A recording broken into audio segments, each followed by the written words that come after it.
everyone? How's it going, guys? It's 2015. You know what that means?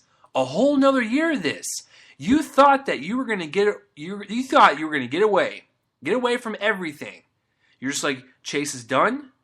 2014, he died with it. But I'm here to tell you guys, I did not die with it. I'm gonna continue it, and you guys are gonna cry in your sleep. So this is Real Me and Colon, a movie podcast. I'm Chase Lee, and this is where I talk about anything about movies. This is going to be an interesting episode because I have no idea, just like last week, what my guest list of top 5 anticipated 2015. It's a whole nother year where we want to get ready for it. So let's start salivating and start, beating our meat to some movies that are not even out yet that we think will be good. Nymphomaniac. Quick. I'm not making that mistake again. No. Jackson Frontier is never ending up on this list ever again. Jackson's not going to make that mistake again because he when he came on last year and he gave his top 5 anticipated, Nymphomaniac graced the number 1 spot, and Jackson has not talked about it since. So to bring back the guest that you love, as always, is Jackson. Jackson, how are you doing? I'm okay. Thank you for asking. Oh, that's it. I'm trying to be polite. That's my New Year's resolution. Is I'm going to be nicer to Chase Lee. And that's a bunch of bullshit. Okay, continuing on. Jesus, Jackson, quit lying to people. All right. God, it's fucking disgusting. All right, so I have a sponsor for today's show. It's CobraCoins.com. They specialize in creating fully customized coins for any occasion. If you are into video games, movies, whatever, put that shit on a coin, especially if you're a coin collector. It's trusted by many police departments and even your neighborhood-friendly Walmart. If you mention my name, Chase Lee, you get a 10% off discount of said coin at CobraCoins.com. CobraCoins.com. Cold-blooded, hot prices. Holy fucking shit! God, did you hear that? Did you fucking hear that? I heard that. Oh my god. What was that? I feel like someone threw a fucking black cat in my room. They're popping fireworks outside my fucking window. Holy crap. What is being celebrated? Are they just like really late? Are they like... They're like, well, we got these fireworks. We got too drunk to light them off on New Year's Eve, but like, you know what? Just do it now. Take care of it now. I actually know what it is. The Cowboys won their game tonight, so that is why there is said noise outside my fucking ear right now. So yeah, I'm whoever was hearing that. Congratulations, you are deaf. If you guys would like to participate in the conversation with me and Jackson today, tweet at me. Real Chase Lee, at Real Chase Lee, REL Chase Lee, all one word. Jackson, where can people tweet at you if they want to jump in on this conversation? At Things Jack Diggs, ThingsJackDigs. It's all one word. And believe it or not, Jackson is not black. So continuing on, well, I mean, believe it or not, no. your fucking Twitter handle sounds like you came from the the South Side. So yeah, if you send in a tweet explaining what one of your favorite top movies is, I will read it on the air, and Jackson will. All of the 3 people will definitely listen to it. So let's get this started, shall we? First of all, a new trailer came out this week, and guess what? I had to use a fucking magnifying glass, and it was glorious. Marvel released an ant-sized trailer for Ant-Man. That's clever, Marvel. I fucking love it. Yeah, like literally, like it was literally ant-sized. Like the screen for the trailer was the size of an ant. Yeah. It was very difficult to see. And yes, if you have a magnifying glass, if you are a science nerd, or you enjoy frying ants, you should probably stop that. Then you could look at the trailer. Of course, a little bit later they released a blown up version, a human size, which is actually a misnomer because it wasn't human size.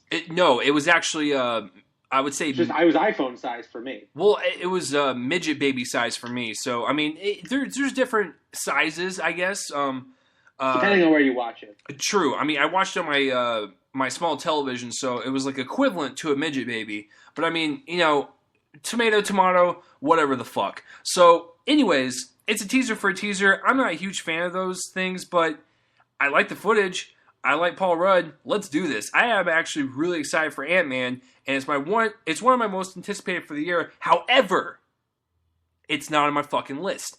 Yeah, me neither. Yeah, well, I will say I'm actually looking forward to it more than Avengers 2. See, personally, that's what's really strange is that like I'm really looking forward to Avengers 2, and it's might be somewhere on my list. Cough, cough. But yeah, Ant-Man is like super high on my list in terms of like, I wanted to put it on there, but I like more movies than it, I guess. So yeah, Ant-Man, it looks awesome. The real trailer comes out January 6th. I'm recording this podcast on January 4th, so we gotta wait a couple days. But that's a good segue into most anticipated for 2015. What Jackson and I will do, we'll go back and forth like we do every night. That sounded dirty. What we're gonna do is we're gonna number five, 4, 4, 3, 3, 2, 2, 1, 1, and then afterwards we're gonna get into our Oscar predictions for the biggest categories of the night. And then, of course, box office results for the weekend, and then we'll call it a night, and then you guys can go home and tell your grandma to listen to this podcast because I appeal to every single elderly person.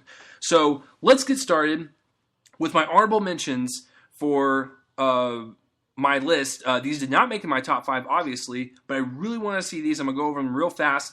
This one's actually called Untitled Christmas Eve Project. Not even shitting you. It's directed by Jonathan Levine, director of 50/50, and it stars Seth Rogen, Lizzie Kaplan, Joseph Gordon-Levitt, and basically the movie's about them finding the Holy Grail at Christmas parties.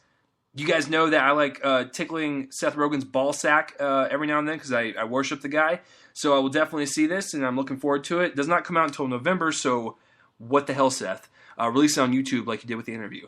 All right, so the next one is The Martian, directed by Ridley Scott. It's got Matt Damon in it, Jessica Chastain, Kate Mara, Kristen Wiig. That's weird. It's basically about a guy surviving on Mars. Now, listen, I hated the fucking counselor. Jackson liked it, and we can fight about it in the parking lot later, but I'm going to tell you right now that movie's garbage. I'm really looking forward to The Martian because I like Ridley Scott as a director. He makes very atmospheric movies, and a guy struggling to survive on Mars is fucking perfect. The next one is The Reverend, directed by, all right, you ready for this, Jackson? Alejandro Gonzalez Inarritu.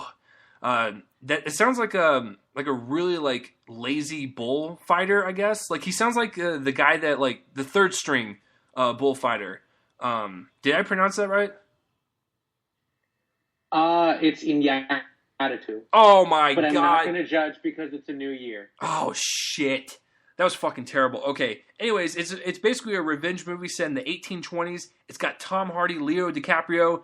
And Alejandro recently directed Birdman, which is getting a lot of praise. So I'm looking forward to it, but did not make my list. Yeah, by both of us, too, by the way. Should mention. I think it was on both of our top 10s. Yeah, Birdman. no, for sure. I mean, come on. For him alone, I want to see this. And Tom Hardy and Leo DiCaprio, for sure. The next one is Silence, directed by the legendary, my cool uncle, Martin Scorsese. And I don't know much about it, nor do I want to. All I know is it's about religion, and it's got Andrew Garfield in it. Sign me the fuck up. Did not make my top 5. The next one in my honorable mention is Midnight Special, directed by Jeff Nichols, who directed Mud, Take Shelter, which are 2 fantastic films. You guys need to check those out. It's got Kirsten Dunst, Joel Edgerton, and basically, father discovers son has not superpowers, but just powers in general, like supernatural powers. And I don't want to know any more about it. I'm totally okay with that. Did not make my top 5. Here is my 5 slot. That sounded weird. Here's my number 5 pick for 2015. And that is the director that's most likely going to win at the Oscars, Richard Linklater's That's What I'm Talking About. And now, I don't know much about this, nor do I want to, but the IMDb plot reads, it's basically a movie about baseball players and their lives. And Richard Linklater alone, I will see this movie. I don't even care if it's balls. I will still see it, and I'll be like, those were tolerable balls. But Richard Linklater is one of the best directors that like no one even like talks about. I mean, this is the guy that brought us, all right. He discovered Matthew McConaughey with Dazed and Confused. He created one of the best love stories ever created by mankind with the Before trilogy. And then, of course, with Boyhood from this year. So I am down with anything Richard Linklater does. So I'm okay with this. Yeah, that's my number 5. Jackson, you have any questions for me? No, I agree with some of yours. I actually have That's What I'm Talking About as an honorable mention. Was that the one that's supposed to be a spiritual successor to Dazed and Confused? Or am I thinking of a different one?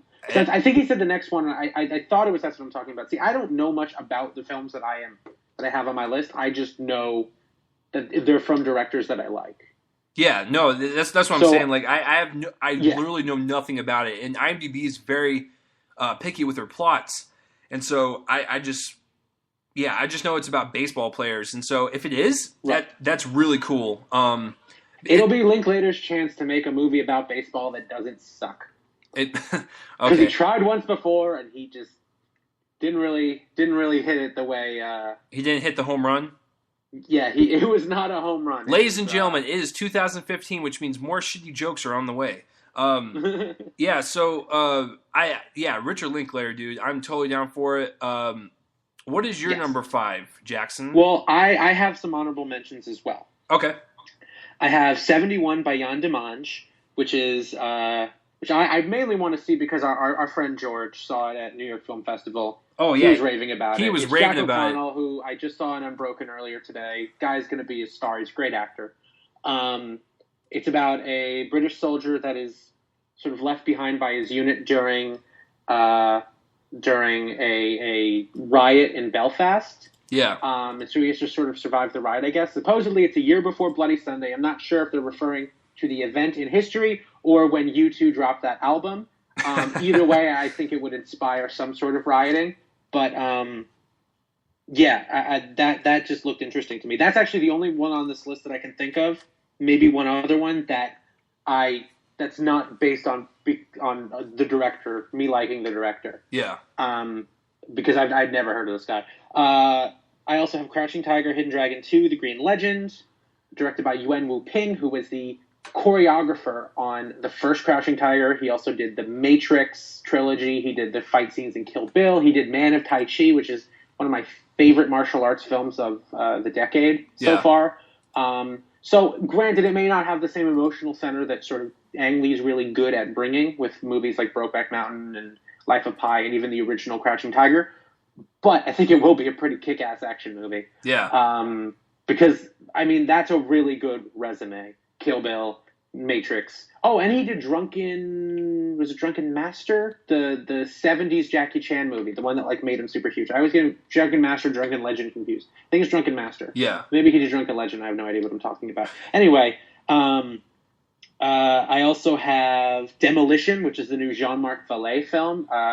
Like Dallas Buyers Club, I loved Wild. That was an honorable mention for me for 2014. And so this next one stars Jake Gyllenhaal, who's had a pretty good track record, and I'm down for it. I really don't know what it's about, but right now I'm 50-50 on Vallée, on whether or not I love him. So here's hoping this pushes me towards loving him. I have Midnight Special, Jeff Nichols. Take Shelter was one of my favorite films of 2011. I thought Michael Shannon really deserved to win an Oscar for his performance. Yeah, he was awesome. Mud was great. That was my favorite Matthew McConaughey performance in 2013, actually, more so than Dallas Buyers Club. Next one is a film that when I tried to type it into my phone, it kept autocorrecting as DiCaprio. It is a film called Sicario. It's the new film by Denis Villeneuve, who, of course, did Prisoners and Enemy. More recently, he did a film earlier called Incendie, which I used to pronounce as Incendies, and then I heard it pronounced correctly, and it kind of blew my mind. Incendie. I will probably watch that before Sicario comes out. Next, I have Spectre, because Sam Mendes, James Bond, say what you will about Skyfall. I thought Skyfall was really fucking cool. And And I'm pretty sure is Christoph Waltz going to be in it, I think. Yeah. And my girl Leia Sadu. So it's like, why not? Yeah, why not? Why not? And then I also have That's What I'm Talking About, which we talked about. We did talk about what's talking. Okay. Right. So my number 5. Yes. Knight of Cups. It's the new Terrence Malick movie. Yep. I've always been a huge Terrence Malick fan. I would say The Tree of Life is probably the only movie from this decade that I consider to be a masterpiece that I've seen. He's a filmmaker with so much ambition and so much poetry in him. I will say I was not as enamored with To the Wonder. The more I thought about it, the more empty it sort of felt to me. But it is sort of very emotionally rich, even if it's not necessarily rich in ideas. Yeah. But the trailer for this dropped, and the second half of the trailer is very Malick-y, whatever. It's like the typical shots you get from Lubezki and the music and stuff. The first half felt like a very young filmmaker trying to do Malick, and I mean, it is Malick, so it's not going to feel like a ripoff, or it's not going to feel like a pale imitation of itself. Let's hope not. But it feels like there's like an energy that I thought To the Wonder was a little bit lacking. I still like To the Wonder, but I'm hoping Knight of Cups is better. And it's Christian Bale, Cate Blanchett, some other people. Probably has like 30 people who signed up to do the movie, but only 2 ended up in it, because that's just kind of how his movies work. Yeah, so Knight of Cups. Awesome. Yeah, it's gonna look super artsy, and it's gonna be super super pretty to look at. Oh yeah, for sure. I watched the trailer, and I'm really excited for it. I haven't seen, not never. Let me rephrase it. I have not seen a Terrence Malick movie since The Thin Red Line.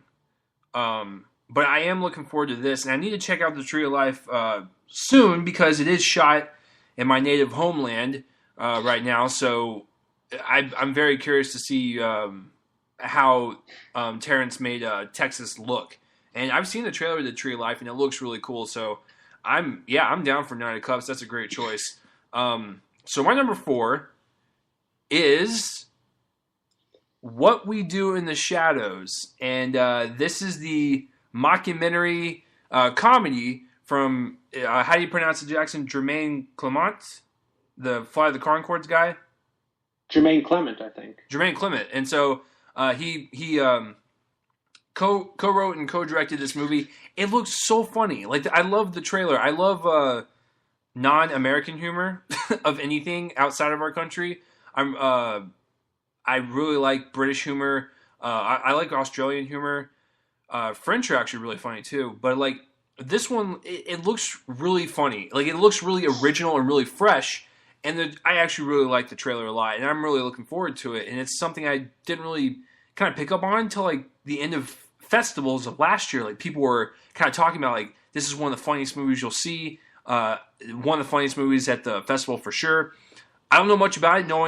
I just know that it's a mockumentary of a bunch of vampires living in a house. Anything vampire related is better than Twilight, so I'm down for it. And it's written by the guy Fly the Conchords. That's a funny show. I'm okay. I'm okay with this choice of putting that on there. I wanted a little diversity, put a little comedy in there, and that's the one I picked. Jackson, have you heard anything about this movie? No, I never heard of it until you mentioned it. Wasn't he the villain in Men in Black 3? Yes, but we won't mention that. I will, because I liked him as the villain. Okay, well, I mean, I like that movie. He was fine in the movie, and the movie was fine, but like, I don't want. I don't want. Flight of the Conchords is good. Yes, he was in that. But yeah, I don't know. Check out the trailer, and you might like it. I don't know when it comes out though, stateside, but I will definitely check it out. So, Jackson, what is your number 4? My number 4 is from a group of people that have not been the best as of late, although I haven't seen their last film. But they didn't do a film this year. They usually do one every year. But I mean, they didn't do one in 2014. But now I think they have 2 coming out this year. And so my number 4 is Pete Docter's Inside Out. Yes. It is the Pixar movie. Yes. You know, I didn't care much for Cars 2, and I thought Brave was just so-so. I still haven't seen Monsters University. I liked it. And actually, I didn't even love Toy Story 3, to be quite honest. But Jackson, get the fuck out. I liked it. I didn't love it. But Okay, at least you liked it. The international trailer for this movie had me cracking up. This is I don't often consider Pixar films to be like that funny. They have bits of levity and charm and humor to them, but I don't know if I've ever laughed out loud at like all the way through a Pixar movie. And I was laughing all the way through this trailer. It was so funny. It stars the vocal talents of I think Amy Poehler's in it. I think Louis Black is in it. Yeah, he plays Anger. I'm so excited to hear him play that role. He's amazing. He just has such a great presence. I think Bill Hader might be in it. I think I think a lot of comedians that I like. Yeah, it's really I'm looking forward to it. Pixar's got 2 of them coming out this year. I'm looking forward to both that and A Good Dinosaur, but Inside Out is where it's at, and I have to give it to Inside Out because I haven't really seen anything from Good Dinosaur. Exactly, and that's what you kind of have to base it off of. Is like Inside Out has a trailer, A Good Dinosaur does not. Even though the concept for A Good Dinosaur seems really awesome, but after I got done watching Inside Out, the trailer for the very first time, I said to myself, this has the potential to be the funniest and the best Pixar movie they've ever made. And I'm talking better than Toy Story. I'm talking better than Up. I'm talking better than WALL-E. I'm talking better than every single thing they've done. It has the potential. And I'm going the ladder on this one. I think it will be. I think it will be the funniest, best original thing they've ever created. I think the subject matter that they're dealing with, it's not particularly original. The idea of like people inside you controlling you. I mean, Woody Allen did a great sketch like that in Everything You Always Wanted to Know About Sex, but Were Afraid to Ask. Yeah. But I feel like the subject matter could really touch on on like adult issues, touch on themes of maybe depression, mental illness, things like that, because I think I like it when kids' movies can touch on adult themes. And I think this presents the perfect opportunity while still being funny as hell. Go watch the international trailer if you haven't. It's really, really funny. That's my number 4. And Pete Docter, I believe, was the guy who directed Up. Yeah, he is. And Up is fantastic, dude. Up is one of their best. Up is just... Up will tear your heart out and just punt it into the sun. Yeah, I mean... It's Pixar sad. Pixar literally likes to crawl inside you and take your heart out and like kind of like massage it and play with it and like tease you with it and then stick it back in your body like all mangled like a cat just like tore it up. So that movie earns every second of it. Exactly. Like, drama. When I saw Up for the first time, I think I was one of the only adults in there, which is very creepy, but I like movies. So I was in there and like I remember watching it, and luckily I saw it in 3D. To where, like, once the end of the first 10 minutes happened, I cried, and luckily those glasses covered my face, so no one really knew. But the glasses couldn't cover the sobbing noises. All the parents are looking over me, and they think I'm masturbating or something. It's like, whoa, this is a children's movie. Why do you cry when you masturbate as well? It's one of those things I don't like to tell anyway. people, but. It's your number 3. But yes. So anyways, I just lost my train of thought because now I'm thinking about crying and masturbating now. What's your number 3? I'm kidding with you. My number 3. Like I said, I really wanted to keep my list as diverse as possible. So what I chose was more of like a horror movie, and I think you know where I'm going with this. Yeah. Crimson Peak. Yeah. Guillermo del Toro, man. Mexican Peter Jackson all the way. I've been a fan of del Toro for the longest time. Anytime when he makes a horror movie, I'm down for it. I don't know anything about this except I know it's a haunted house, and we've only seen pictures, but Tom Hiddleston's in it. Jessica Chastain. Jay Chaz, my girl Jay Chaz. Exactly. I'm not going to call her that anymore. Jessica Chastain's in the movie. Yeah, like it looks cool. Like I love old timey like horror films, and with Del Toro behind the camera and not behind a sandwich, this is going to turn out so good. Like, well, in fairness, I mean, he could eat a sandwich while he's filming. I'm sure he does eat while he films. But I'm sorry, Del Toro. If you're ever like in a Mexican warehouse and someone is like asking for you to do something and you say no, and they're just like, oh, you have to suffer, listen to this podcast, and you're listening to it, I love you. Don't think I'm calling you fat, because I'm fat too. We're fat brothers. We can be fat brothers making films together. Anyways, that got a little creepy and a little sweaty, but that's okay. But yeah, it looks really cool. I love ghost stories. If you have not seen Pan's Labyrinth, this guy has a creative mind that can trump any kid. Like, if you go ask a kid to like draw something, like draw your dream house, yeah, they'll come up with something creative, and you'll pat them on the head and give him like a silver medal. But then you ask Del Toro to do something, he'll come out with something that's so creative and so imaginative, it blows your fantasy like senses, you know? Like he will kick your kid's ass. Yeah, exactly. Like, he's really good at creating fantasy, creating worlds, creating just a sense of wonder in a film. That's what filmmaking is. So Crimson Peak, cannot wait for that. So Jackson, what is your number 3?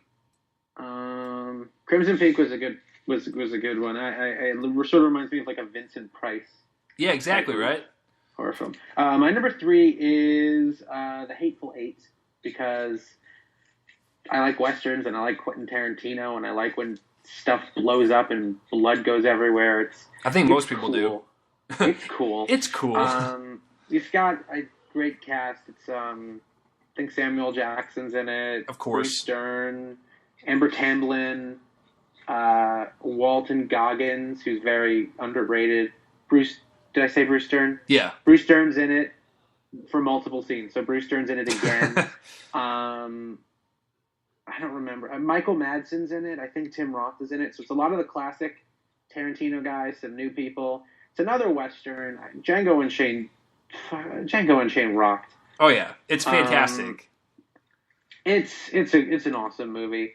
I have not disliked a single Tarantino movie I've seen, though I haven't seen Four Rooms and I haven't seen Death Proof, aka Dude, Where's My Death Car? Yeah. But you know, it looks great, and I'm so glad that he's actually going forward with this movie, because there was a while when I thought it would never show up. Yeah. Because the script was leaked. Although some people say that he leaked it himself to just sort of gauge interest in it, and because enough people liked the script, he decided to go with it. So I'm really looking forward to it. Probably come out Oscar season next year, or probably the latter half. Not next year, this year. I'm sorry. Yeah. I'm like delirious right now. Definitely the latter half of 2015. Yeah. I can wait. I can be a patient boy. Exactly. It's like Mr. Tarantino. I know a bunch of trolls probably read your script and you're probably upset, but most of us that are true fans of yours, we will not read it. We will actually wait until the movie. I didn't read the script. I didn't either. I want to wait until the movie. So that's really good. I would have read it if he had permanently decided not to do the film. Yes. Then I might have read it, but I kind of figured, like, there's no way. If he loves his scripts, right? He loves himself. It's very evident. Yes. He's not going to throw away the script. Like, no. I knew he was not going to throw away the script. So I was like, I'm not going to spoil it for myself. It's going to be fun. Because Tarantino is so full of surprises. I feel like his movies are sort of the antithesis of predictability. You really, just because a character is like sort of the main character doesn't mean that, they can't get their head blown off out of nowhere. Like, I'm thinking back to the scene in Pulp Fiction when Bruce Willis finds that intruder in his house, and and they kill off a major character, and it's like, it's not a thing. You know what I mean? Like, he has no problem doing that. Yeah. I feel like he sort of tears down these conventions that the hero has to last till the end, and this and that, whatever, and it makes his movies better and less predictable. And so the more I can do to enhance those attributes for me by not reading the script, then yeah, I'm not going to read the script. Exactly. Tarantino is a script and dialogue director. Like, if I read his most valuable asset of his filmmaking, then what the fuck do you have? Like, there's no, that's what Jackson said, there's no element of surprise, there's no nothing. It's just like, right. Yeah, so that's a great choice. That's definitely like if someone leaked a bunch of photos of trees for a new Terrence Malick movie, it's like, well, now why do I even need to see it? Exactly. I've seen all the trees. There's no other point. So dumb. Like, I don't know why you would read it, but then again, I guess you and I are just not normal. So that's a great choice. Number 2, I told Jackson I would put one blockbuster on there, and guess what? Spoiler alert! It ain't fucking Star Wars. Not Star Wars. It's not Star. To me. He cursed at me too. I know. Listen, guys, I like Star Wars. It's entertaining, but I'm not a Star Wars nut, and a lot of people get angry at me, and it's like, well, not everyone has to fucking like it. I think they're enjoyable, and I will definitely watch Episode 7. I will be there opening weekend, but I'm more of a comic book guy, so I think you know where I'm going with this. Drop some knowledge on you. It's Avengers 2, Age of Ultron. Why do I want to see it? Because it's going to be awesome. Why is Marvel awesome? Because they're fucking awesome. Okay? Like, I don't need to say anymore. Like, it's Avengers fucking 2. It's going to be entertaining. I cannot wait to see where this story goes. And I've always said, ever since they announced Phase 3, I said, you guys wait. At the end of Infinity War Part 2, you're going to look back on this entire slate of movies that they've released. It's going to be one of the most epic storylines in film history. And you guys all laugh at me. But it's going to be an amazing storyline that will just unravel over so many movies. And every single chapter is like a really intense episode of a TV show that you really like. And that's why I'm looking forward to Avengers 2. Jackson, please criticize. No, Avengers 2 looks cool. I'm really looking forward to how am I blanking? James Spader. Right now? James Spader. How? Yes, I love James Spader. I need to watch Boston Legal. I need to watch The Practice. But my God, James Spader's cool dude. Sex Lies and Videotape. He's the man. And as inconsistent and kind of bland that as The Blacklist has become, he's still great. Yeah. So that's the main reason. I think it looks a lot darker than the Avengers, which normally I'd be like, oh fuck, great, another dark superhero movie, whatever, and I wouldn't be very happy. But my main issue with the Avengers was that they were cracking wise so many times because Joss Whedon so desperately needs people to think he's funny, which he really isn't. That that it sort of killed all attention for me, where none of the characters were taking their situation seriously. So it's like, why the hell should I? You turn the villain into like, you build up this villain only to turn him into like some stupid, slapstick gag where he's getting smashed all over, the penthouse apartment, whatever, by Hulk. It's like, you do it for laughs, but what he didn't realize was he was, at least for me, killing all suspense. Because no one's taking this movie seriously, so why should I? Why should I be invested in these characters if they won't even recognize the gravity of their situation? The thing I walked out with from that movie was, well, apparently that alien invasion wasn't a big deal to them. Yeah. So it's like, it wasn't a big deal to me either. This one looks like it's going to be bleak, and they're going to get their asses kicked, and I can't wait. Here's the thing about the first one. I understand your issues, but I look at it as more of like, it's a movie, man. It's complete fantasy. Just take your, I guess, logic out of it and just kind of enjoy it. Like that's why I've always appreciated comic book movies, even in the ones that suck ass, because they are something that takes you into a different world, a different universe, and I think that's really exciting as a film goer because you want to be entertained, you want to be sucked into this universe. And the first Avengers, quite frankly, was entertaining the whole way through, and that's what I really like about these films.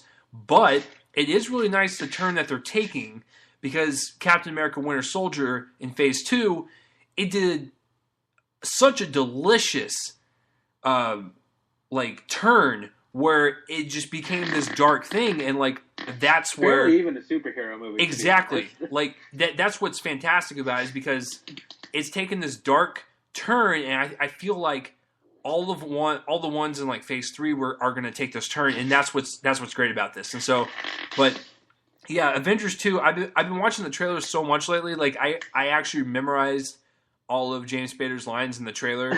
Like I look at only James Spader could menacingly recite the lyrics to that Pinocchio song. Oh, I know. And not make it sound stupid. Oh, it's fantastic. Like I look myself in the mirror every single morning and I try to like imitate him. Like, it's like, how could you be worthy? You're all puppets on strings. Like it's Jackson's right. Like, if any other person was saying it, like if it was some old lady saying it, it would be laughable. But Old Lady Ultron would be laughable just in general. Well, yeah, you're probably right. I mean, but when he says it, he has such a like bassiness to his voice. Yeah, there's like a little bit of like not grumble, but like a graveliness to it. Yeah, no, it's fantastic. It sends chills down your spine. But I've never seen the guy give a bad performance. So no, that's what I'm looking forward to this. That's what's really great about him is that he gives great performances, and no matter what he does, he could do. Yeah, this will be the voiceover performance of the year. Oh, for sure. And like James Spader's like the type of guy that could do a PSA on porta potties and be like, you're all just really compelling. I want to learn more about porta potties. Exactly, like porta potties are strings. Like he starts getting to his Avengers dialogue, but like, I'm looking forward to it, man. What is your number 2? My number 2 is The Revenant, Alejandro Gonzalez Iñárritu. You asshole! You pronounced it better than I did. I always feel, this is sort of sidetracking a bit, but like I always hated those people that were like, oh no, it's not mozzarella, it's mozzarella. It's like, no, it's fuck you. Just let me eat my cheese. But you know what I mean? You know those people. But I feel like with names, I always feel the need to pronounce it right. So people say Robert Bresson, I say Aubel Bresson. I don't care how pretentious it makes me sound. Anyway, moving on. Whoops. I guess something crawled under Jackson's skin and like irritated the fuck out of him. No, I'm good. You're good now. I'm calm. I'm zen. It's 2015. Good.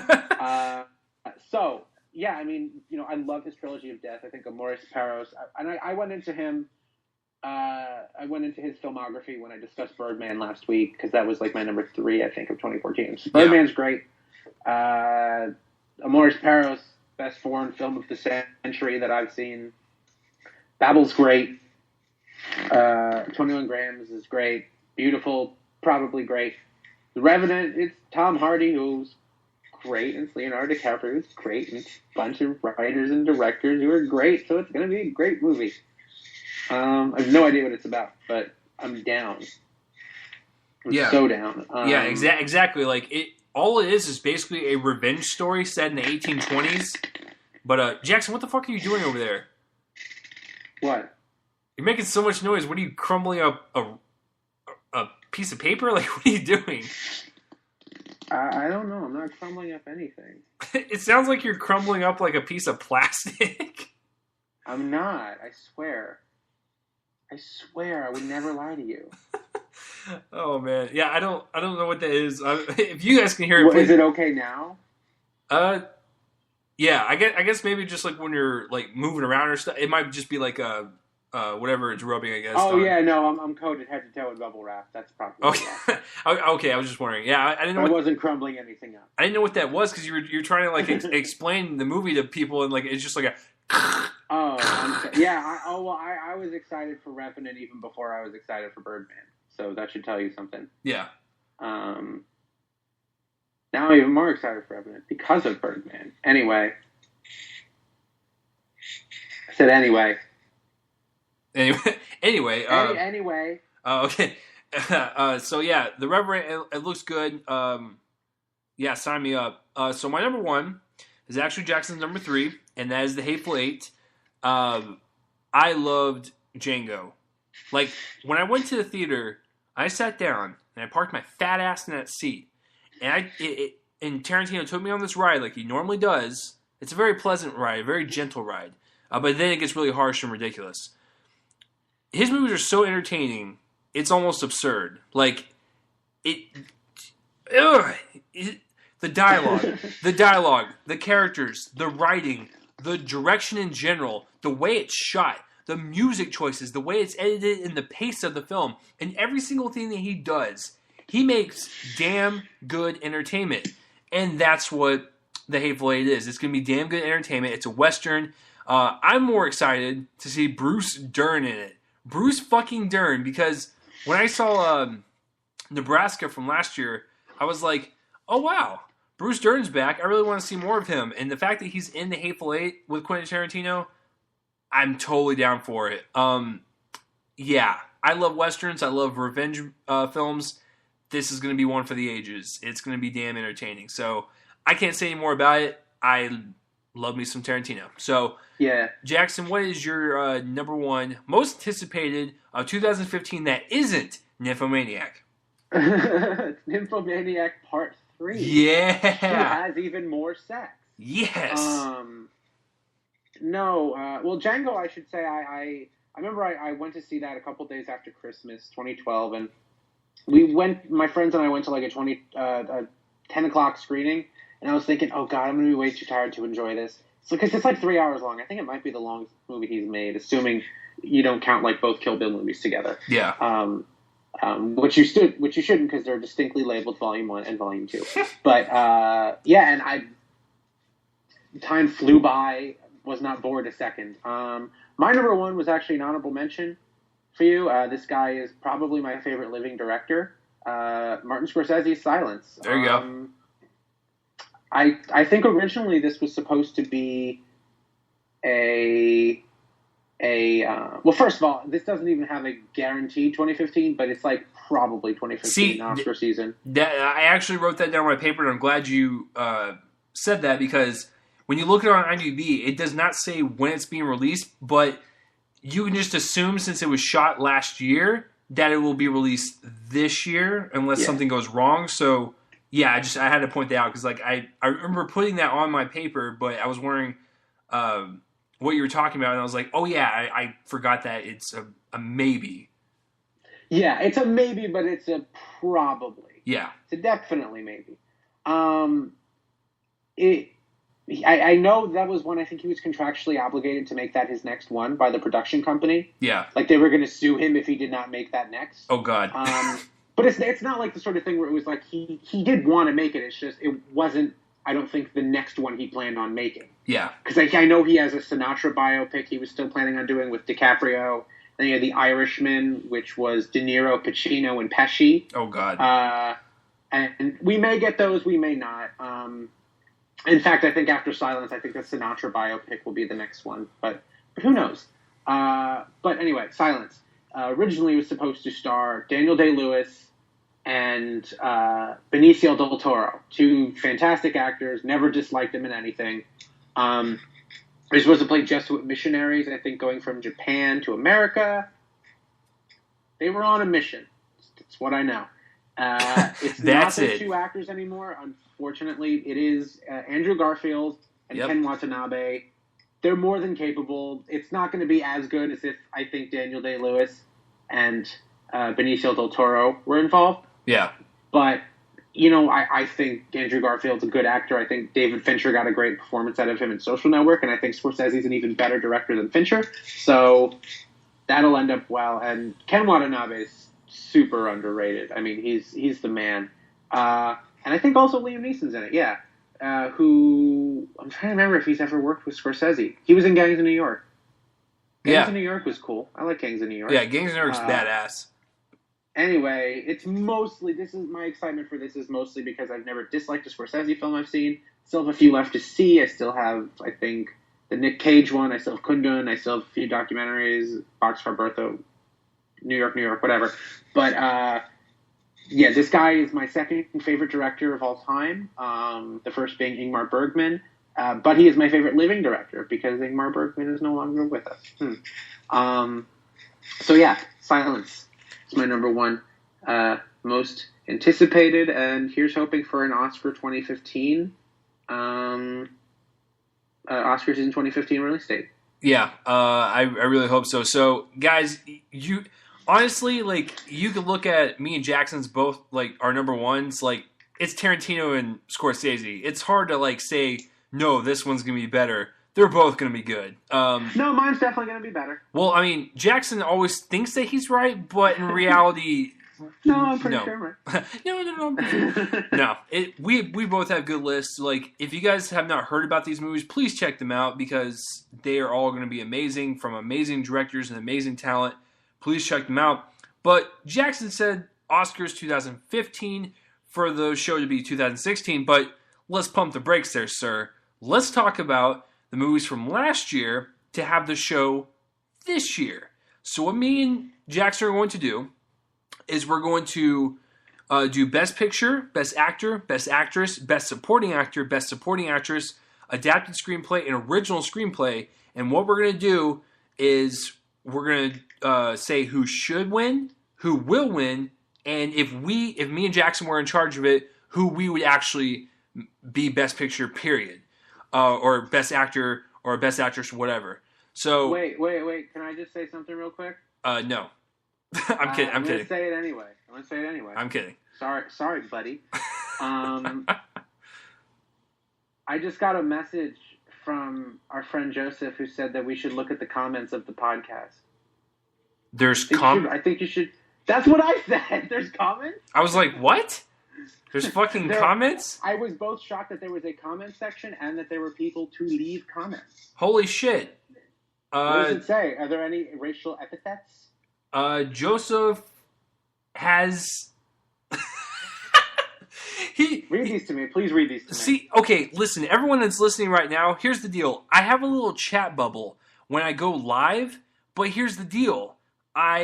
It doesn't notify me, so I don't know if I have any. So Joseph left like a shit ton of comments.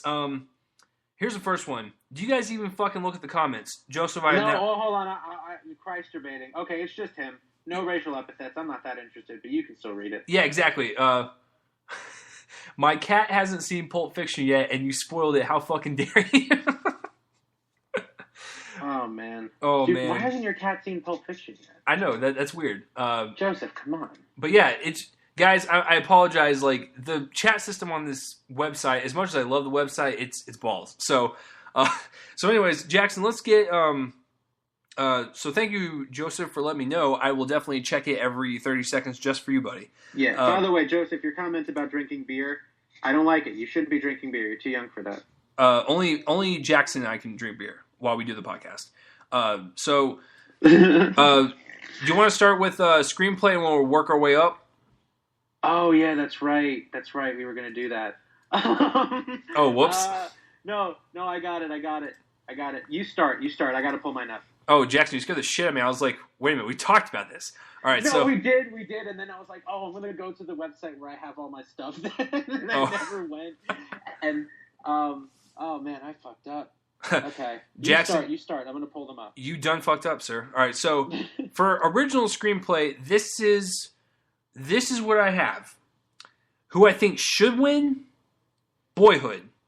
Who I think will win, Boyhood. But here's the kicker. As much as I love Boyhood, if I had to pick, I would put Birdman for original screenplay. Only because the way it was constructed together, it's a dialogue-heavy movie. I think in that regard, I think it should win. Or, I mean, if that's my pick. But in all honesty, Boyhood will probably sweep this thing.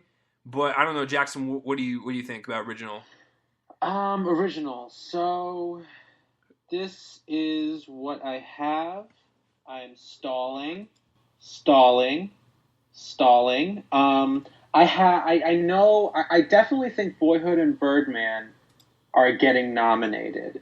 Correct. But this is what I have. Still stalling. This is what I have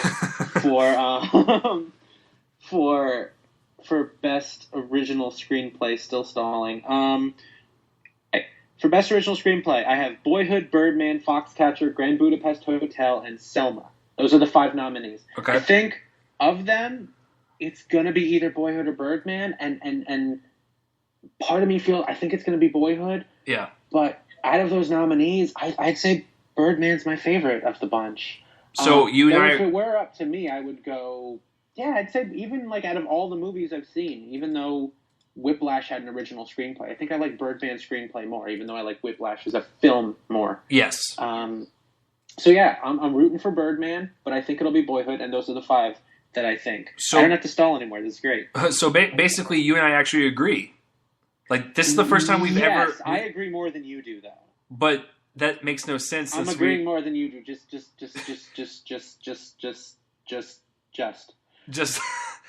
Okay. This is the first time we've ever agreed on anything, folks. Like, literally, we agree on the same thing. We think Birdman should win, but in reality, we know Boyhood's going to win. That said, though, I don't think it's a guarantee for Boyhood. I think it is. Birdman still has a chance. I think Boyhood's got this locked for sure. For the win? Yes, I do. I don't think it's as clear. No, I'm telling you, dude. We're losing it. Right. See, this is what people like. They like arguments. No, I seriously think Boyhood is going to sweep this. Birdman has no shot. It will get nominated, but I think Boyhood has got this in the bag. We'll see. Okay. We'll see. Okay. We'll see. I mean, I ultimately agree, but I don't think the gap between them is as wide as you think it is. Well, I mean, we'll find out in 2 weeks. So let's move on to adapted screenplay. Who I think should win? Gone Girl. Who will win? I think they'll give it to The Imitation Game. Who do I want to win personally? I want Gone Girl to win. I never read Gone Girl's book, but I can tell you that it's such a weird fantasy thriller, the way it's portrayed on screen, that I'm pretty sure the book is just as enthralling. So I'm just going to base off of that. But like from what I saw, it was an excellent screenplay. So I'm assuming that it was a pretty faithful adaptation for the most part. And plus, I haven't really seen much adapted work this year as I should have, I guess. But Gone Girl is my pick, but I don't think it's going to win. I think Imitation Game has got the adapted. What about you?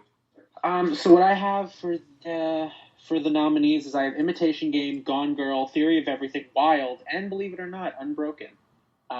Which I actually saw Unbroken earlier today. I didn't love it. I don't think it's a great screenplay, but I actually think it has a decent chance of winning. Really? But if not, then it's The Imitation Game. I'm going Imitation Game or Unbroken. I don't have a clear winner. Because part of me feels like, yes, I think Unbroken is more us. I mean, it does have the better screenplay, and I know a lot of people will disagree with me on that, but Imitation Game was not a very good movie. I'm sorry. You and I agreed that, like, I mean, you say it's not a good movie. I said it was okay. I said, like, it was what it was meant to do. It was, a very Oscar baity movie. It's a very Oscar masturbating movie. Right. But I mean, I think Unbroken is Oscar baitier. So that's true. I mean, from what you described to me, it's very Oscar masturbating. So, like, but here's the thing. This is based on the premise that it will get nominated for Best Picture, which I think it will. But if it doesn't, then it doesn't have a chance of getting nominated for adapted screenplay, in which case I think Inherent Vice will fill that fifth slot and Imitation Game will win. But I think Unbroken actually has a good chance. I think it is sort of the underdog. Well, because it's probably the worst received movie this year, or 2014, that has a chance of getting nominated, if that makes sense. Yeah, no, I agree with that. Like, but Joseph actually made a good point. Do you think Theory of Everything has a chance to win the adapted?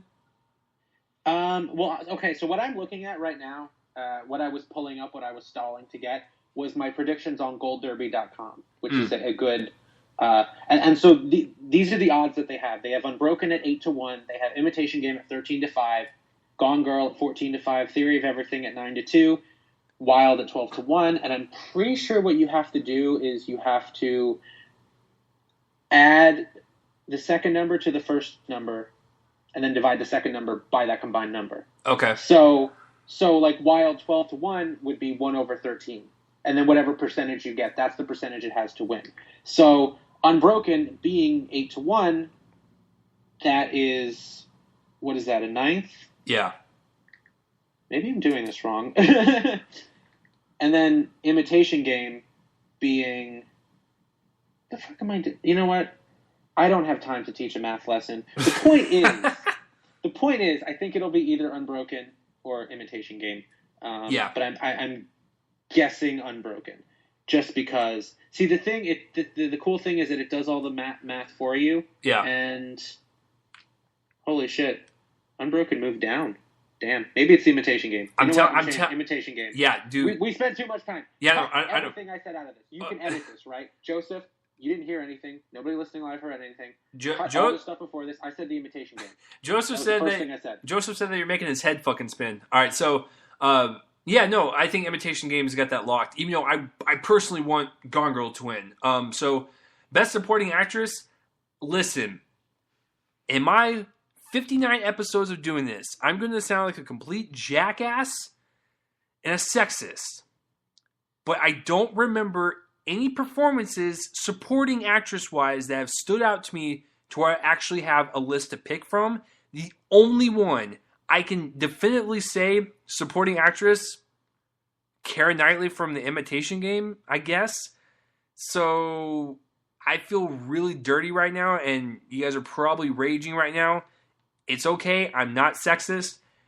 Jackson, go ahead and take the supporting actress away from me, because I honestly don't have many people to choose from. So I think the 5 that I have are Patricia Arquette, Meryl Streep, Emma Stone, Keira Knightley, and Jessica Chastain. And I should have said it there for Arquette's Boyhood, Streep is Into the Woods, Emma Stone's Birdman, Knightley's Imitation Game, Chastain's The Most Violent Year. I also think if there is a wild card, it will be Laura Dern in Wild, who I think is great in that movie. I think Patricia Arquette's going to win, and actually, no, that is my pick to win. And I never mentioned adapted screenplay. Actually, my pick was also Gone Girl. I forgot to mention that. But my pick was also Gone Girl.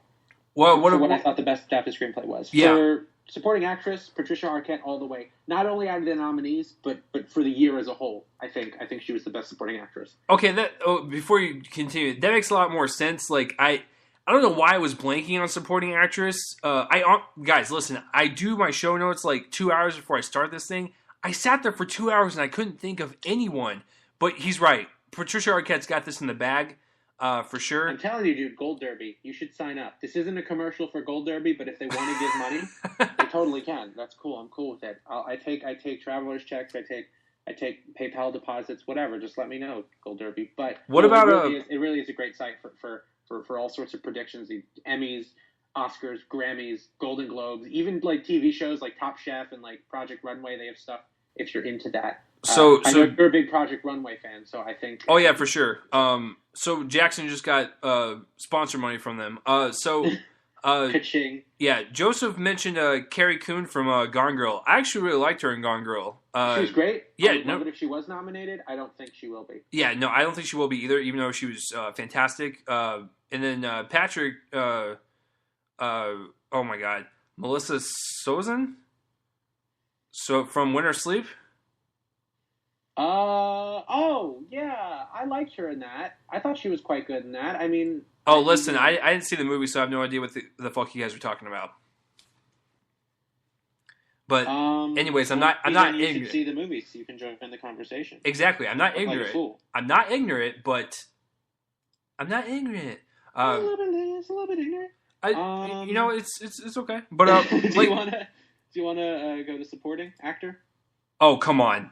Okay, in 10 seconds, we're going to tell you who's going to win, who should win, and who's going to fucking win, period. J.K. Simmons, Whiplash. Moving on. So the nominees, and this is from least likely to win to most likely to win.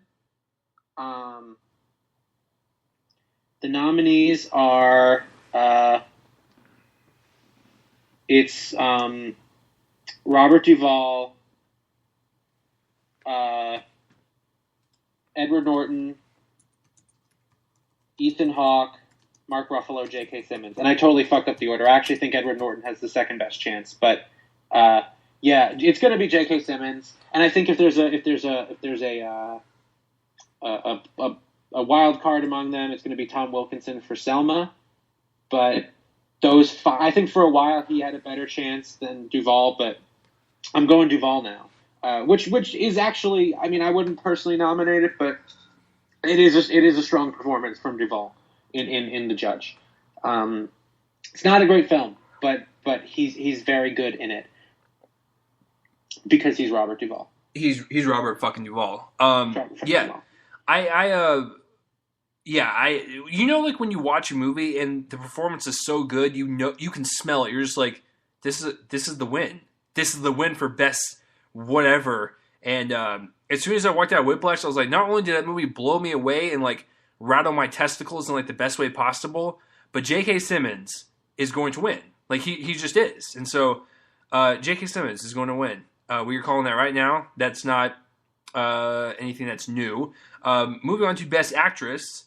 I'm gonna be honest. Didn't really see much again. But listen, it's not because I didn't want to. It's because it's Hollywood's fault. There's not really any strong female performances that you can really... Like, there's a handful, but, like, compared to the actors, it's night and day. My pick, since this is the only one I've seen, is Rosamund Pike for Gone Girl, but I already know who's going to win. Julianne Moore's got this in the bag for Still Alice. So that's all I can comment on because I haven't really seen much. So, yeah, Jackson, take it away. Once again, I forgot to mention my supporting actor pick. I actually want to see Edward Norton win. But that was my favorite. Oh. But he's not going to. Oh. We're different. We think differently. We think differently. Oh, I don't like that. That's America. I'm sorry. I know. So this is from. I actually did make sure to order this correctly. From least likely to win and most likely to win. I have Amy Adams, Big Eyes, Felicity Jones, Theory of Everything, Rosamund Pike, Gone Girl, Reese Witherspoon for Wild, and Julianne Moore for Still Alice. Now, my personal pick out of these nominees is Rosamund Pike for Gone Girl. Over the year, I would say maybe, of like everything I saw in the year, I'd say either her or Marion Cotillard for 2 Days, One Night. But real quick, a lot of people are saying that Jennifer Aniston for Cake is going to get nominated. It's a possibility. She did get a Golden Globe nomination. She did get a SAG nomination, but they don't always do this. Not every SAG nomination translates to an Oscar nomination. Usually it's like 3 or 4, and I think she's going to be left out. And if she does get an Oscar nomination, that means there will not be a single actress nominated for the comedy Golden Globe to be nominated for an Oscar. And the last time that happened for Best Actress was like 1969. The last time it happened in general was 1984. I did my research. I looked this up. Also, I should mention, with Big Eyes, right? The whole idea is like, if you campaign for more stuff, then your movie is more likely to be seen by Academy members. You know what I mean? Because if you know you're going to be voting on stuff, you want to cover as many bases as possible, and you want to see more of the Best Picture ones. And I don't think they're even going to push Cake for Best Picture. I think Big Eyes, they're more likely to push for Best Picture, and not only that, they're more likely to push for Best Actor as well for Christoph Waltz. So the fact that it's being pushed and could see nominations in actress, song, and maybe some other things, but definitely actress and song that they're pushing, I think I think the Academy is that's gonna be pushed more heavily onto the Academy because they're focusing on more categories. You know what I mean? Yeah. Whereas Cake is just Best Actress, and frankly, I don't know. I know one person who's seen Cake, and he saw it at Toronto, and it hasn't gotten great reviews, even worse than Big Eyes. And Jennifer Aniston has never been an Oscar darling. No. Amy Adams most definitely has. 5 previous nominations. She won a Golden Globe last year for American Hustle. So I think I'm still pulling for Amy Adams. I know right now on Gold Derby they have Jennifer Aniston as higher, but I think too many people are buying into the SAG hype and the Golden Globe hype. I still think Amy Adams will pull ahead with the nomination. I could be wrong. Jennifer Aniston still could very well get a nomination. Yeah. But I am hoping it's Amy Adams because I love her. I haven't even seen Big Eyes, but I just... Big Eyes... She's a redhead. Well, yes. I mean, that is true. I mean... And to go to what you were saying about a lack of Best Actress, I've noticed that of the 5 that I said would get nominated, 3 of them, Gone Girl, Theory of Everything, and Big Eyes, they were all... not necessarily the major leads of their films. Mm-hmm.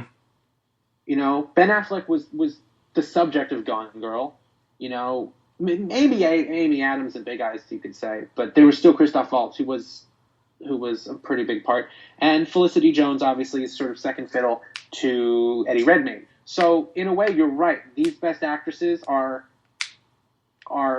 in movies where they have male co-leads. Yeah, I mean, it's really... As opposed to being just sort of independent women like Julianne Moore and Reese Witherspoon. Yeah, no, it's it's kind of terrible when you think about it. But I mean, like, so Patrick in the comments section has mentioned Jenny Slate is better than everyone. Patrick, I have no, she's not. listen. But she is good. Listen, No, she is better than some. listen, Patrick. I have some fucking news for you. Obvious Child was good, but guess what? No one fucking saw it. So sorry, you have to wait until next year. Yeah, I mean, if I would say Jen, that's the kind of performance that, like, I would say give her a Golden Globe nomination. Yeah, that's fine.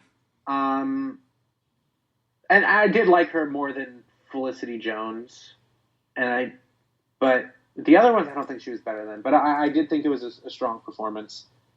A lot of good SNL performances this year. Yeah, between Skeleton Twins, Obvious Child, there's some good work done by the SNL peeps. Yeah, I'm actually really surprised that a lot of SNL people have really taken off. So, yeah, so that's our picks for Best Actress and whatnot.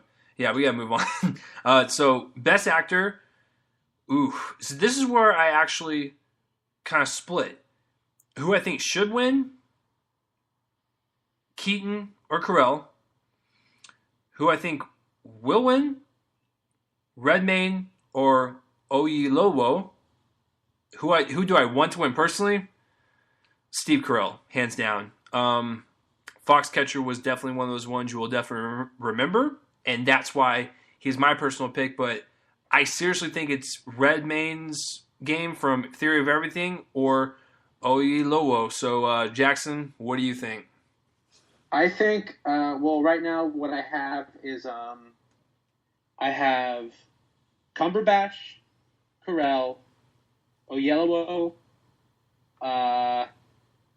Redmayne, and Keaton. I think Keaton's going to win. I think Redmayne has a very good chance. I think Golden Globe-wise, I think they're both going to win. Or I think Redmayne's going to win drama. Keaton's going to win comedy. That's going to make it a little more difficult to choose.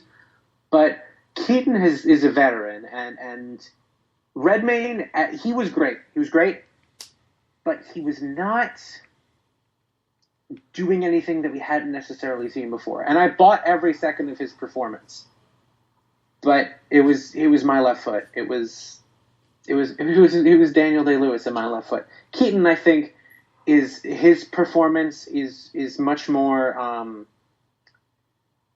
introspective. I think it's sort of self-evaluative, if that's a word. He's much more personally connected to it. And as someone pointed out to me, they tend to award Best Actor more to active characters as opposed to passive. And by that, I mean, when it was like Chiwetel versus McConaughey, Chiwetel, through the whole movie, it's stuff happening to him. You know what I mean? Versus McConaughey, where he is actively doing stuff. And I think that's sort of the key difference. And I think in this case, Keaton is the more active performer, whereas Redmayne is the more passive one. Yeah, I mean, the way I'm going about this is that the Academy always likes to, they do favor when people play,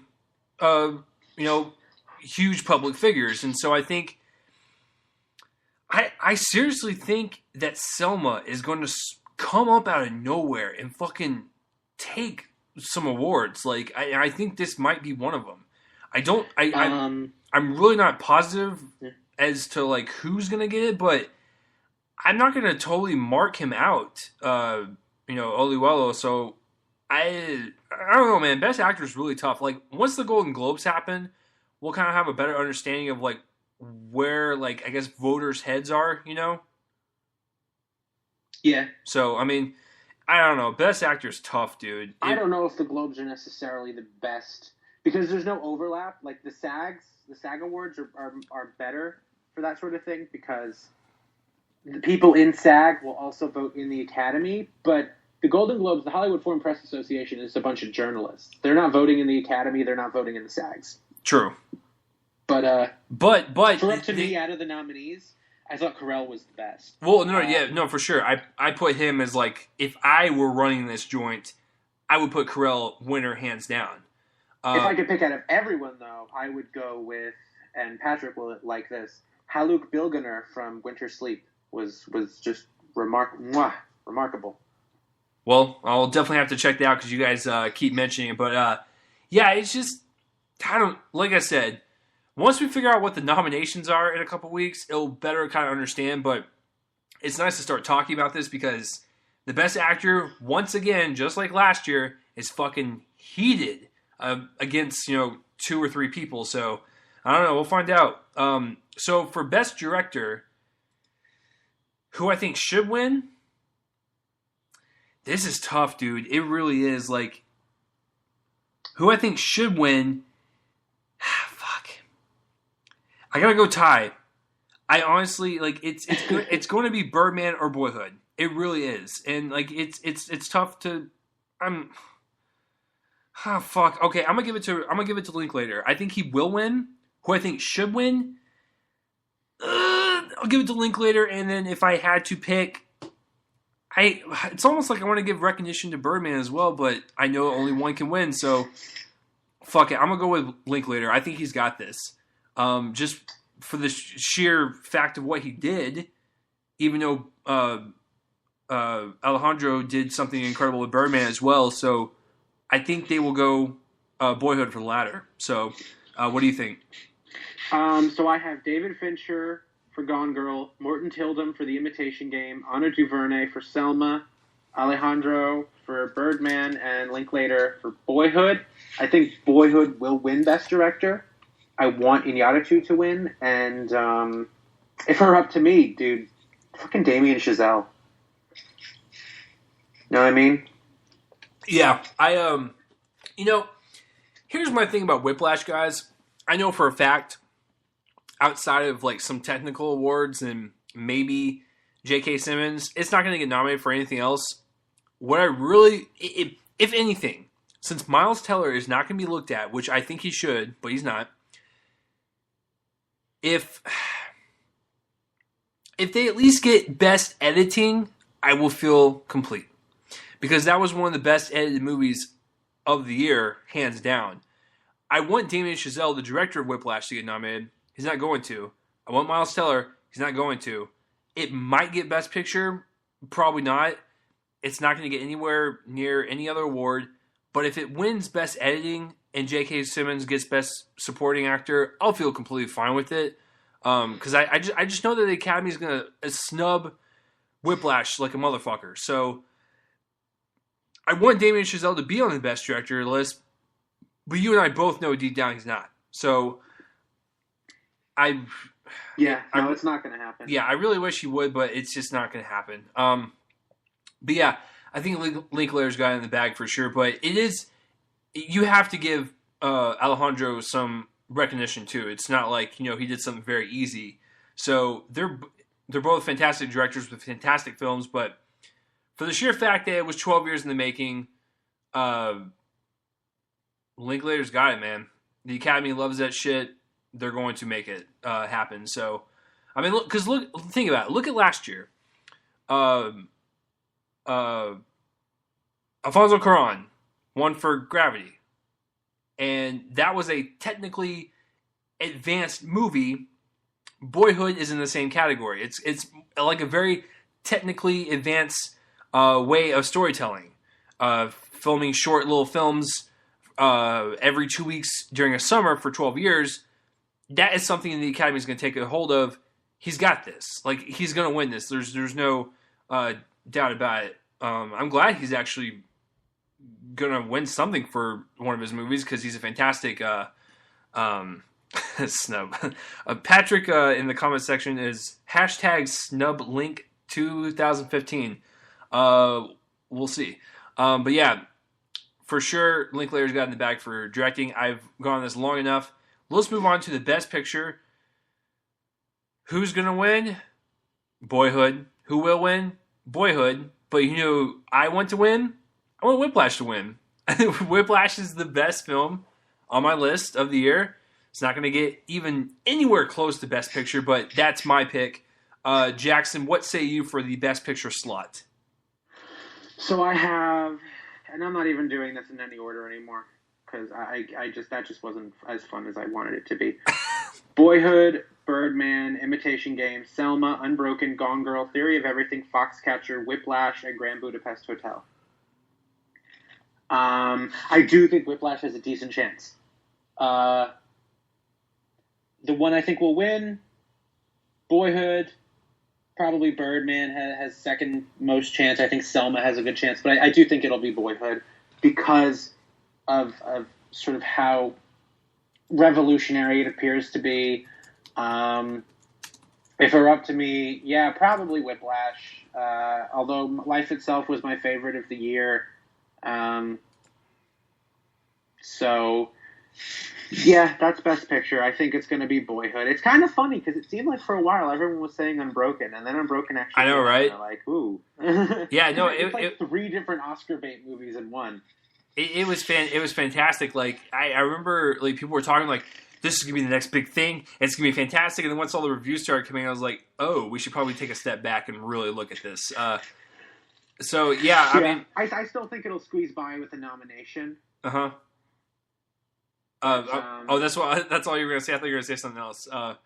No, but I don't think it has its chances are as great as it, even close to what it used to be. Yeah, no, I think this is Boyhood's year overall. So get ready for it because it's about to sweep major awards. So yeah, that's our Oscar discussion, guys. There's a lot to go on, but quite frankly, we can't really make any decisions or whatnot because we don't know what the nominations are. And it comes out in 2 weeks. I will have that podcast in 2 weeks, and I will go over all the nominations and definitively tell you who's going to win and who's got a close shot once we see that list. So that is it for the Oscar debate / who's going to get nominated for what.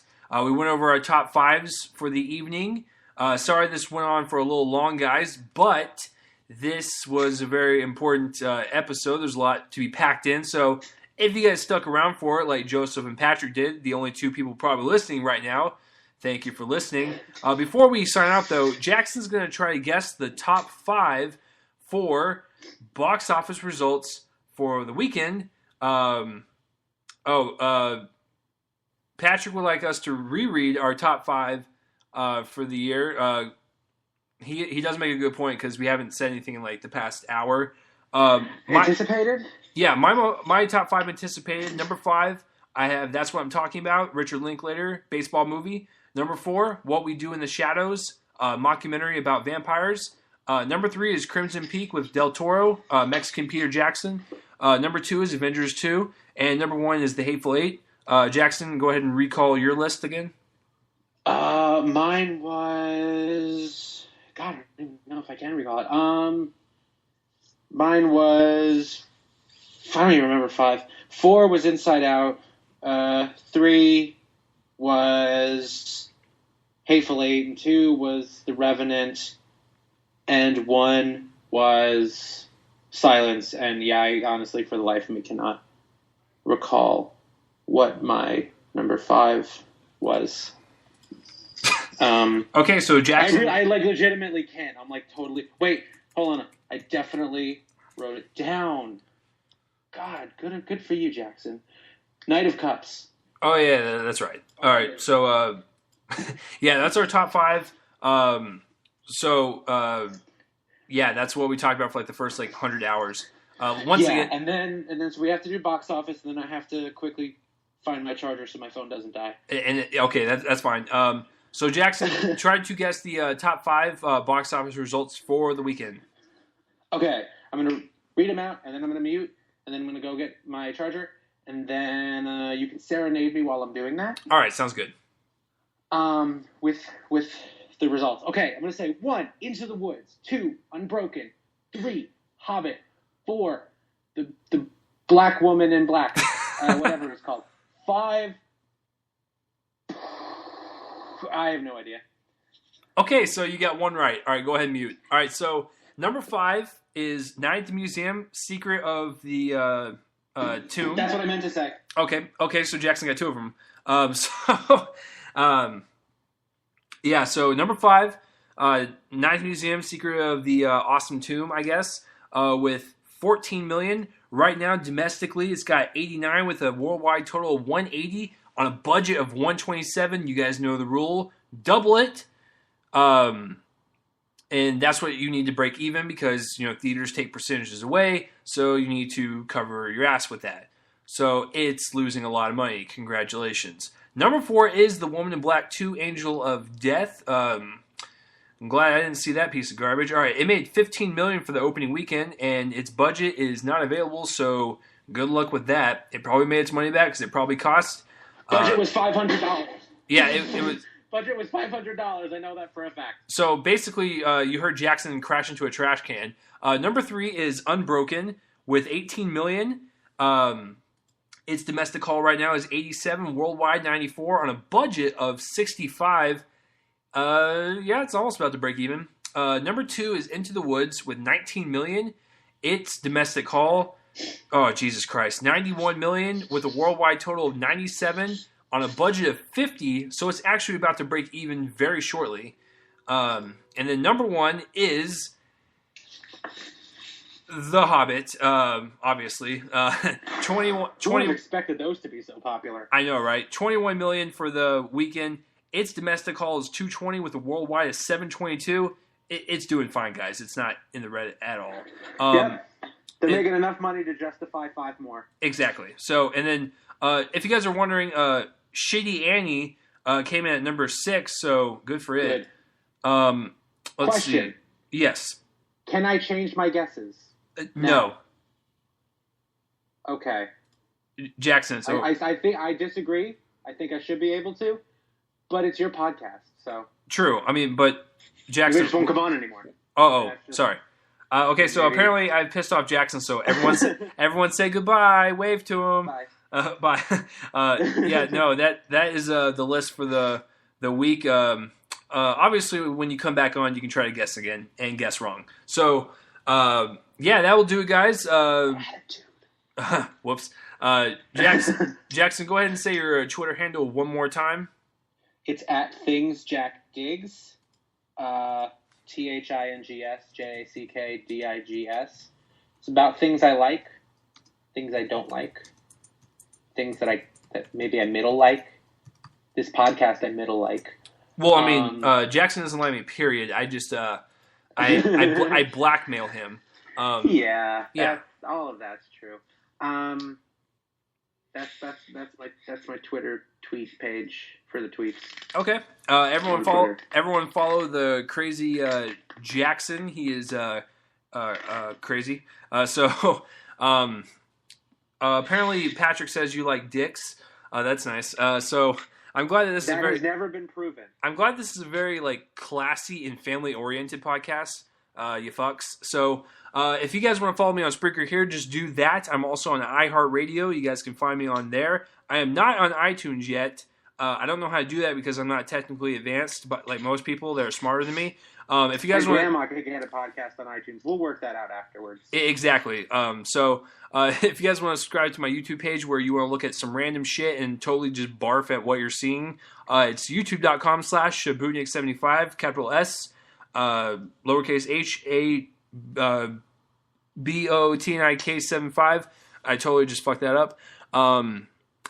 Facebook, give that a like. Real Reviews with Chase Lee. Wabam. I'm also doing a segment on We Live Film, which is very fun to do every week. So find me on there as well on YouTube. That will do it, guys. First episode of 2015. Thank you for hanging in there. 83 fucking minutes. Holy crap. I promise you next week it will not be this long. But the top 10 of 2014 and anticipated 2015, it's going to ramble on. Yeah, so that will do it. I keep forgetting how long it is. Well, no, because I always think it's longer because I'm looking at the Skype, but then I always forget that we talk before the podcast. We talk for maybe 20 minutes before the podcast. Yeah. So I always forget that, and so I'm like, because right now I'm like, holy shit, it's like an hour 45. Yeah, no, we've been rolling for almost an hour 25, but that's okay. Apparently, Joe and Patrick saying I'm a dumb shit, and anyone that has a thumb and maybe a pinky finger can put it on iTunes, so I will figure that out. Guys, I've been doing this for an entire year, and I haven't done it. So You boys are right. You boys are right. I know it's terrible. So if you guys are listening to us during the day, have a good day. At night, have a good night. If you're listening to us while taking a shit, that's okay. I'll still be your friend. Just don't shake my hand. I will see you guys next week for another episode of Reel Me In: a movie podcast. My name is Chase Lee. You guys, peace out. Have a good day. That's Jackson. I'm Carlos. I'm Chase Lee. And good night. Yes, I'm Carlos, the janitor. Okay, bye. Wait, we don't have a janitor. Of course we do. And we're